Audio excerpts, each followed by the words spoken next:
Здравейте! Знаете ли, че в България има чиновник, който получава 2 пъти по-голема заплата от президента?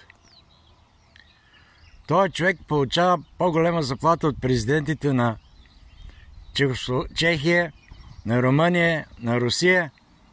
3/4 от държавните глави в света получават по-малка заплата от този човек. И така, този чиновник с космическата за нашите мащаби заплата е Димитър Радев. Защо получава тия пари шефа на Българската народна банка? За да си затваря очите. Той проспа, когато беха откраднати десетки милиони държавни пари от КТБ.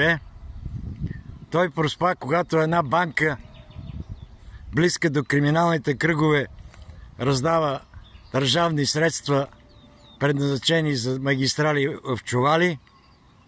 Той проспа, когато Банката за възстановяване и развитие отпуснаха стотици милиони необезпечени кредити.